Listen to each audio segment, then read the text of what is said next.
लड़की चाहे चांद पे पहुंच गई हो या कहीं भी, लेकिन समाज में जो है दिशा जो है, सोच सास बहू वाली, ननद वाली, वो बदली रही है।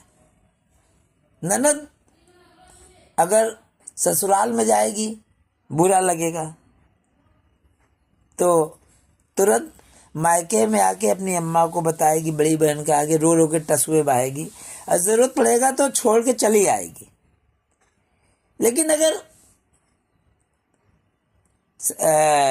मायके में चली आएगी तो उसकी भावना अपनी भाभी के प्रति वो नहीं रहती जो होना चाहिए।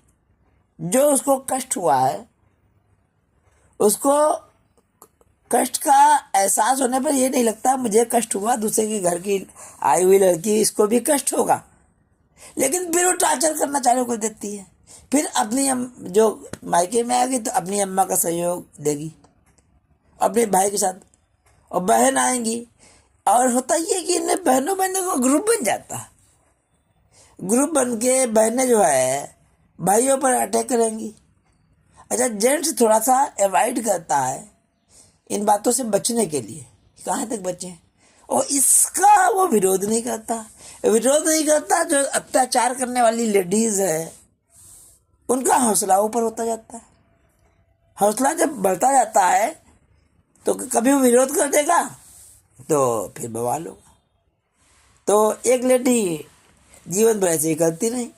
एक रामदयाल जी थी, उनकी डेथ के बाद तो जब छोटे भाई ने विरोध किया, उसने कहा आओ, सम्मान से आओ जाओ, सब किया, तो वो अपनी औकात पर पहले ही जो है उन्होंने अपनी बहन को मोहरा बना के पूरी प्रॉपर्टी हासिल कर ली थी। फिर वो अपनी औकात पर आ गई,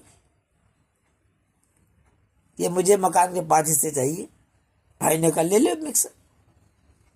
जिंदगी भर वो केवल मायका मायका चिल्लाती रही। मायके का मतलब मालूम नहीं था उनको कि मायका जो है काहे से होता है, भावनाओं से होता है, प्यार से होता है कि राखी चूनों के दिवाले से होता है। जिंदगी भर मायके की बीमारी लगी रही, लेकिन कि मायके की भावना समझ नहीं पाई कि मायका क्या होता।